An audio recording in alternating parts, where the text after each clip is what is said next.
El día de hoy vamos a hablar sobre qué osciloscopio elegir para medir señales de CANBUS. Primer aspecto a tener en cuenta es el ancho de banda. Este lo va a determinar la frecuencia de la señal que queremos medir. Para una señal senoidal necesitamos al menos el triple de la frecuencia fundamental de la señal. En este caso, supongamos que la frecuencia de esta señal es de 60 Hz. Si necesitamos al menos el triple, sería 60 por 3, sería igual a 180 Hz. Entonces nuestro ancho de banda sería de 180 Hz.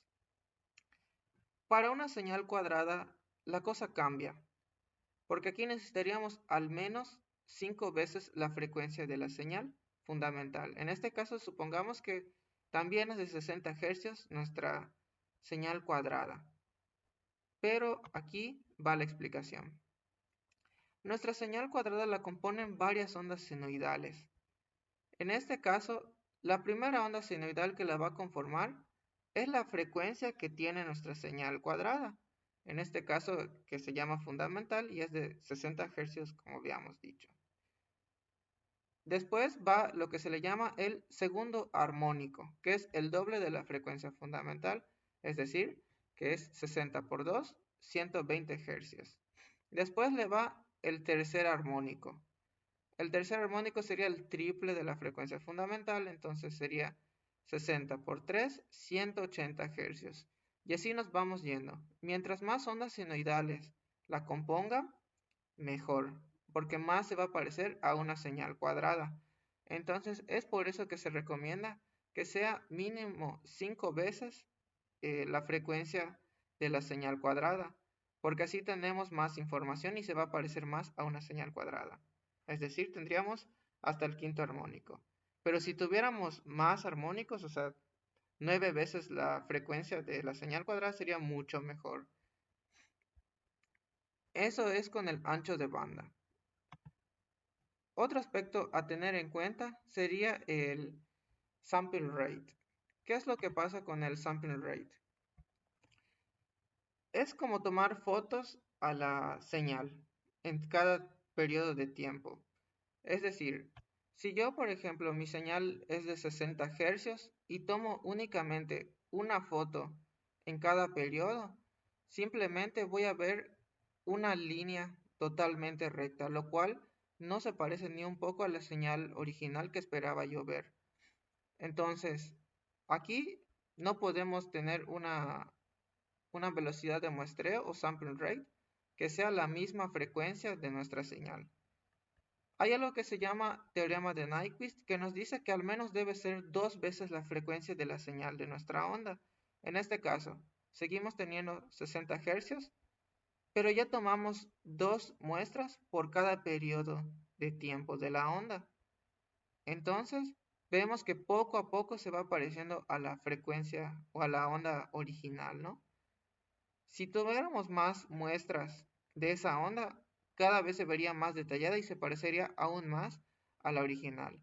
Entonces, aquí te recomienda que sea al menos 2 veces la frecuencia de tu onda, pero yo te diría que sea al menos unas 10 veces la frecuencia de tu onda. Entonces, es decir, si es de 60 Hz por 10, tendría que ser de 600 Hz mi velocidad de muestreo o sample rate. Tenemos que tener en cuenta que mientras más canales del osciloscopio usemos, el sample rate se va reduciendo, por lo cual vamos a multiplicar lo que acabamos de calcular por el número de canales que queremos usar del osciloscopio, y eso ya determina cuál es el sample rate que necesitará nuestro osciloscopio dependiendo del número de canales. Por ejemplo, aquí quedamos que eran 600 Hz. Esos 600 Hz o samples aplican únicamente usando un canal del osciloscopio. Si activamos o usamos el segundo canal, necesitaríamos multiplicar esos 600 Hz o samples por 2. Entonces, para usar los dos canales del osciloscopio y que la señal se vea bien, necesitaríamos por lo menos 1200 samples o 1200 Hz. Porque recordemos que para medir una señal CAN-bus se necesitan en sí de dos señales, CAN-high y CAN-low. Entonces generalmente vamos a usar dos canales del osciloscopio para medir ambos. Entonces, aquí hay algo que aclarar, que el sampling rate en los osciloscopios aparece como samples por segundo. En este caso, la mayoría está dado por kilosamples, megasamples o gigasamples. Lo más común que se use es megasamples y gigasamples en los osciloscopios. Ya que tenemos claro qué es la velocidad de muestreo o el sampling rate, vamos a ver lo que es la profundidad de memoria. Con la profundidad de memoria lo que hace es que tú determinas cuánto tiempo quieres capturar información. Es decir, si yo tengo mi señal de 60 Hz, pero quiero saber o capturar y guardar la información de lo que pasó durante un segundo completo, la profundidad de memoria me va a ayudar a guardar esa información. Pero aquí existe una relación entre el sampling rate y la profundidad de memoria.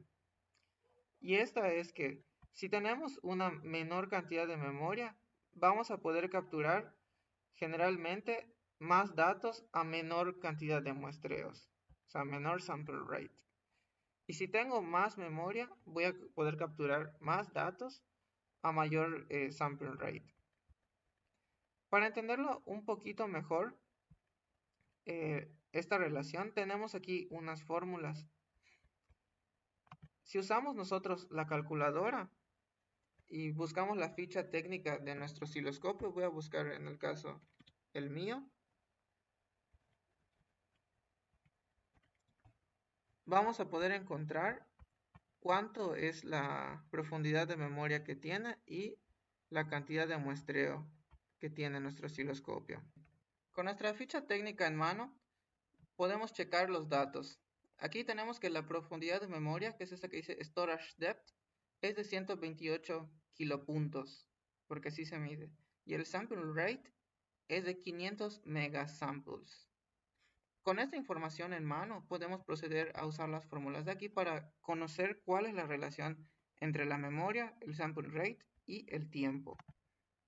En este caso, la memoria del osciloscopio, como vimos, es de 128K, que se traduce como 128.000, entre la cantidad de tiempo que me gustaría capturar de la señal. En este caso, pongamos que me gustaría capturar una cantidad de 600 microsegundos.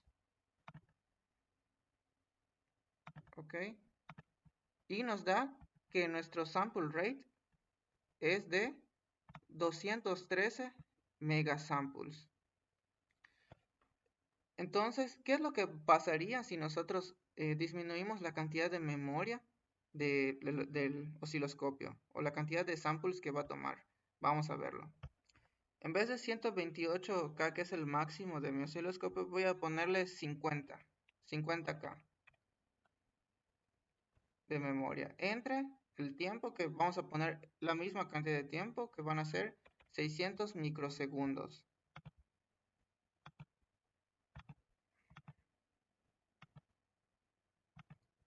¿Ok? Aquí nos da esta cantidad que son 83 megasamples. ¿Qué es lo que pasó? Si nosotros disminuimos la memoria, la cantidad de muestreo, la velocidad de muestreo también disminuye si mantenemos fijo el tiempo. Ahora, ¿qué pasaría si nosotros tenemos la relación de abajo, que es memoria entre velocidad de muestreo sampling rate, y nos va a dar el tiempo? Vamos a verlo.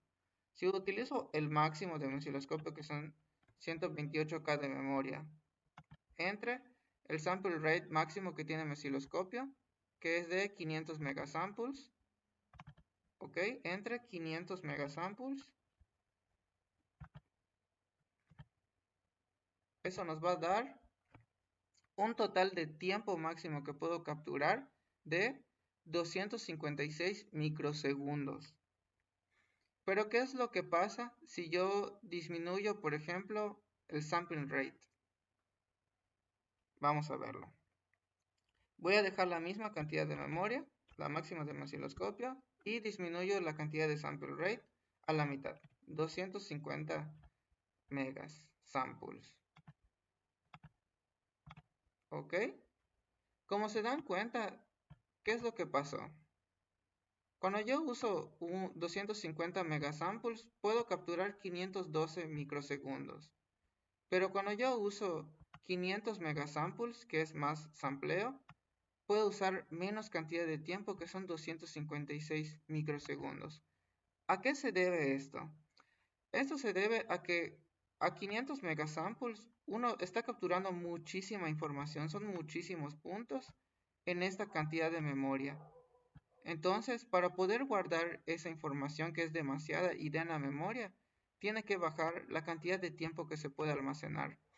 En cambio, si yo bajo la velocidad de muestreo o el sampling rate a la mitad, ¿qué es lo que va a ocurrir? Pues que esta cantidad de puntos, la cual pues es menos información que la de 500, sí me va a dar un poquito más de tiempo para guardar en esta misma cantidad de memoria.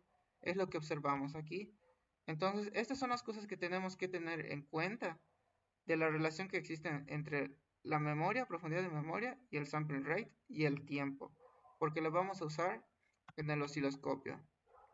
Ahora, les voy a mostrar algo que menciona aquí sobre CAN bus.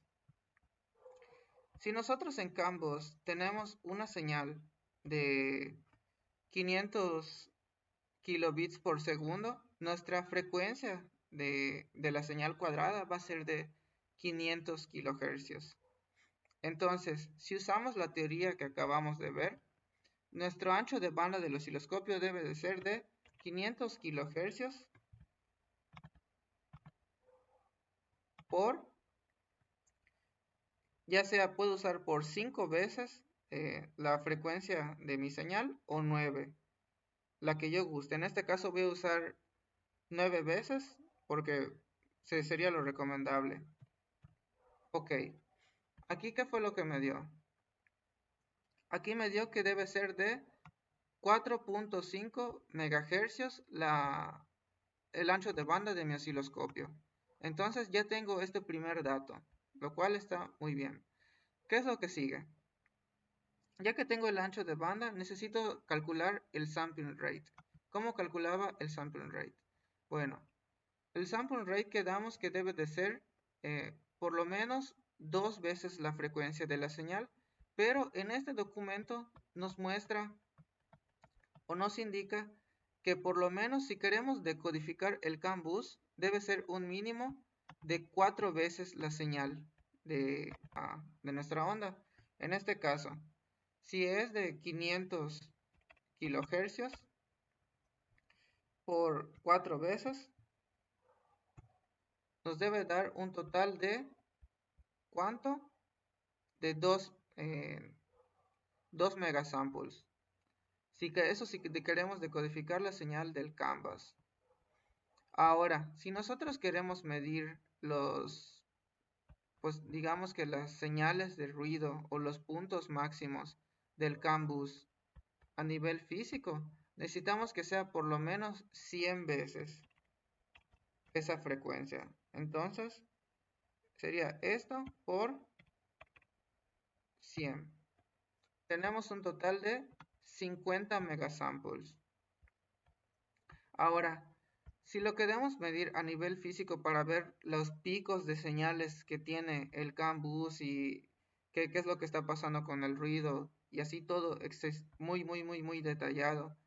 ¿Qué es lo que pasa? Que tenemos que tener un sample rate de por lo menos 1000 veces. Entonces sería la frecuencia de 500 kHz por 1000.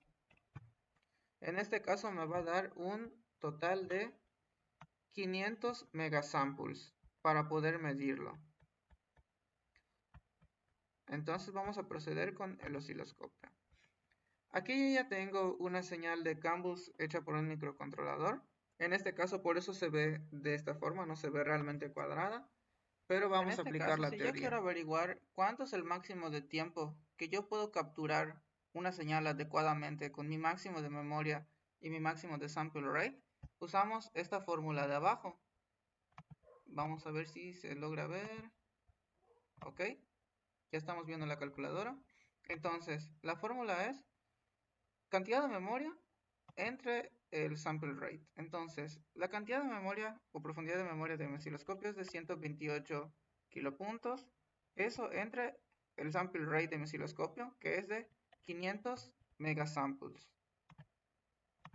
¿Ok?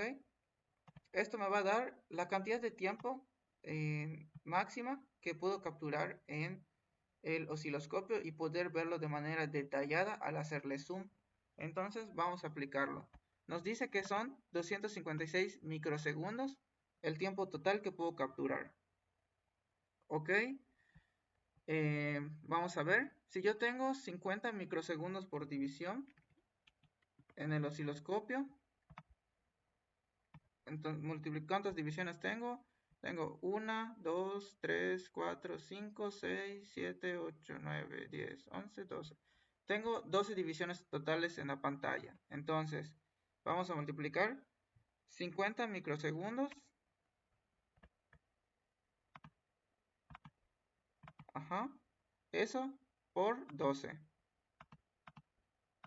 Nos da un total de 600 microsegundos, lo cual se pasa de lo que me dio el cálculo que hicimos, que era 256 microsegundos de ventana de tiempo.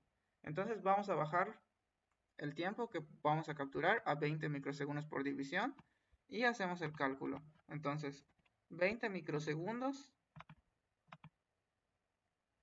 por 12, que es la cantidad de divisiones que tengo en pantalla, y me da un total de 240 microsegundos, lo cual es menor a lo que nos dio el resultado. Entonces quiere decir que 20 microsegundos por división sí los podemos capturar de manera detallada. Vamos a darle, ahí está, ya guardé la captura y vamos a hacerle un zoom. Vamos a ver que se ve detallado, solo que en este momento hay muchos picos en la señal si yo aumento demasiado el tiempo. Pero la señal se ve detallada a 20 microsegundos. Ahora vamos a poder proceder a ver cómo se relaciona lo del sample rate en el osciloscopio. Primero vamos a utilizar la memoria máxima que posee el osciloscopio. En este caso el mío es de 128 kilopuntos. Eso entre el tiempo que yo deseo. Yo deseo que sea de 1 milisegundo, lo cual sería bastantito. Ahí, sería menos 3. Excelente. Eso nos da un sample rate de 128 megasamples, según la fórmula. Excelente. Entonces vamos a calcular ahora en el osciloscopio cuál es la cantidad de tiempo por división que nosotros debemos poner. En este caso, si nosotros usamos 100 microsegundos por división y lo multiplicamos por la cantidad de divisiones que tiene el osciloscopio, que son 12, nos da un total de 1.2 milisegundos, lo cual es un poquito más, pero está perfecto. De lo que nosotros deseábamos medir de tiempo, vamos a recordarlo, que era 1 milisegundo. Entonces vamos a hacer la captura y vamos a hacerle zoom y vamos a ver qué tan detallada se puede ver. Como vemos, como hay menor velocidad de muestreo o menor sample rate, la onda cada vez parece menos cuadrada, cada vez se deforma más, y si yo le sigo con el zoom, vamos a verla aún más con picos. Si yo exagero demasiado esto, a 1 milisegundo por ejemplo, ya vemos que se captura demasiada información, pero vamos a ver qué pasa con el sample rate. Vean eso, está muy deforme. Básicamente, resumiendo todo, el osciloscopio que nosotros deberíamos comprar debe ir más o menos con las siguientes características. Que sea de un ancho de banda de por lo menos 20 MHz, si se puede. Que tenga un sample rate aproximadamente de 250 megasamples para arriba. Si se puede que sea un gigasample, mucho mejor. Y con una profundidad de memoria pues bastante grande si lo que deseas es poder almacenar la mayor cantidad de información de la onda y después hacerle zoom para analizarla más tarde. Entonces, para poder hacer eso adecuadamente, yo te recomiendo que por lo menos tengas 512 kilopuntos o un megapunto para poder guardar bien la información. Un osciloscopio de sus características sí lo puedes encontrar a un precio muy barato en AliExpress y básicamente que sale hasta sobrano, que podría ser uno de las marcas Fnirsi, que es como tipo tablet, que me parece que es este modelo. Realmente está muy económico y se ve de buenas prestaciones, es de 100 MHz, es de 1 gigasample. Vamos a checar la profundidad de memoria que tiene este. Vamos a checar. Aquí debe estar la descripción. Ajá.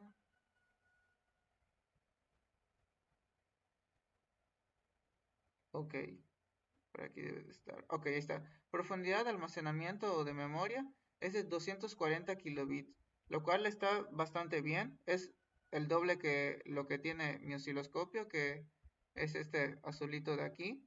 Este solo tiene 128K y aún así funciona bastante bien para analizar señales. Entonces, como podrán ver, los precios oscilan entre 1581 para este y 2000, 2600 me pareció ver de este. Pero yo les recomendaría que directamente se vayan por uno de estas características. Este, la verdad, por el precio tiene muy buenas prestaciones, entonces directamente me iría con este. Hasta aquí quedaría mi recomendación, espero que les haya ayudado y que tengan una idea más o menos de cómo elegir un osciloscopio. No tiene que ser exactamente de las características que yo les digo, es únicamente una recomendación, pero ya vimos los cálculos sobre cuál es lo mínimo del ancho de banda que necesitamos, de los megasamples y todo lo demás. Hay osciloscopios muy caros como los que he visto de Picoscope y todo eso que pues por la marca valen lo que valen y tienen muy buenas prestaciones, pero pues si tu bolsillo no te lo permite, uno de estos te ayudaría lo suficiente y muy bien para el tipo de aplicaciones que lo necesitarías.